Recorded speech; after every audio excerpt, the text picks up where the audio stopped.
independent. Well, we had a very good example recently in Seven Houses in Kilkenny, where a television unit went down there, and they showed a kill twice, I believe, on television. Now, the mortality rate at Seven Houses in the Cup was 5%.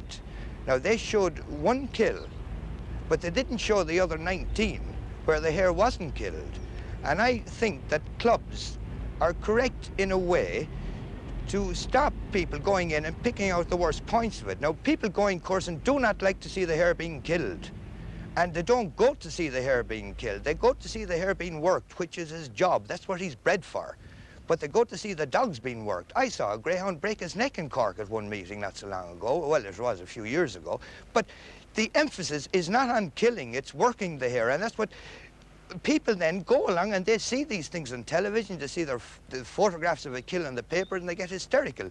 But it does amuse me, though, that all the people who criticise coursing invariably suffer from a great Irish disease called xenophobia. They never, if you ask them, did you ever go to a coursing meeting? They don't know anything about it, they've never been there, but they're told it's cruel, therefore they're anti-blood sports. But life is blood, and I mean, I don't know why people get so worked up about these things, just as coursing people get worked up about their sport being portrayed incorrectly as they think. So any club, liberal or otherwise, are entitled to preserve their right. But if they're not shown properly, I think they're quite correct. Was the controversial film of the Seven Houses coursing event unbalanced or unfair? We decided to repeat it here.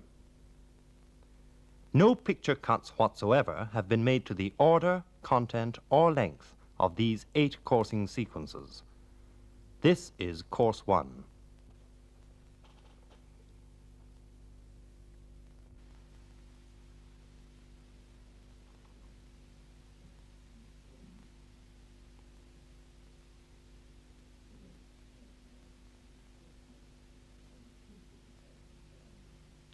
The hare escapes.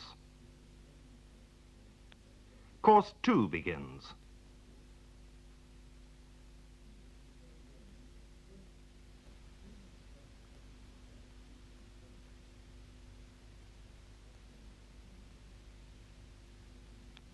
The hare is killed. Course 3 begins.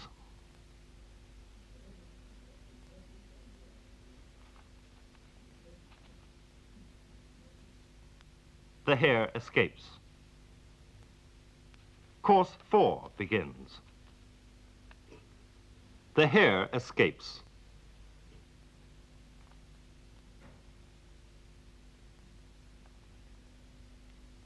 Course 5 begins.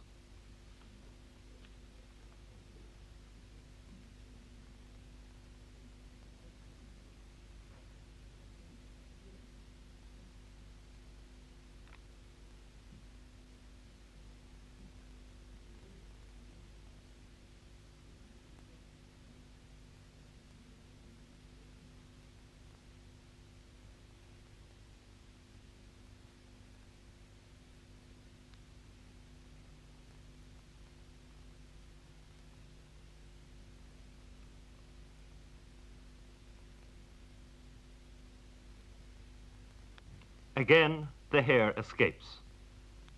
Course 6 begins.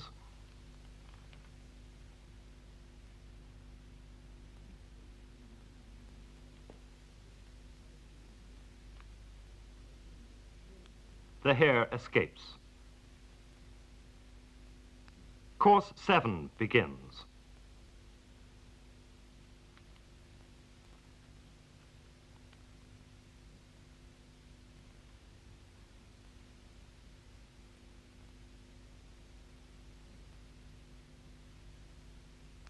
And again, the hare escapes. Course 8 begins. The final course of this controversial film sequence, last shown on the 6th of February in a television Éireann Horizon programme entitled Are the Irish Cruel?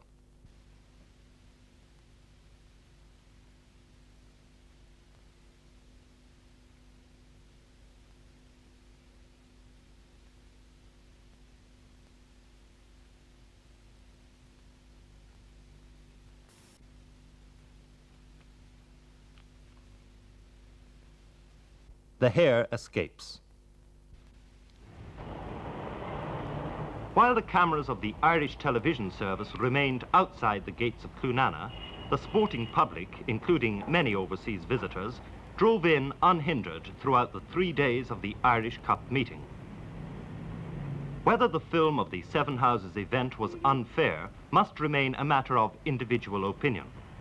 But the questions arising from the controversy are public ones, and public questions involve the public interest.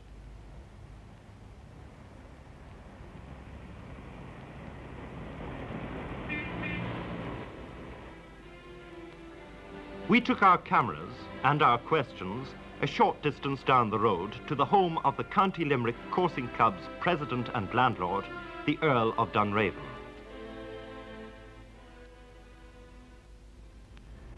Lord Dunraven, as a major landowner in a famous coursing region and as president of the County Limerick Coursing Club, what is your personal attitude to public criticism of the sport? I think that in this sport, and in all sports, you will find people who criticize. And if you look deeply, out of every 100 persons, you will always find one who will find criticism to this sport and to other sports like it. How long has coursing been established at Cloonana? It's been established here for as long as I remember, and going back much longer still. The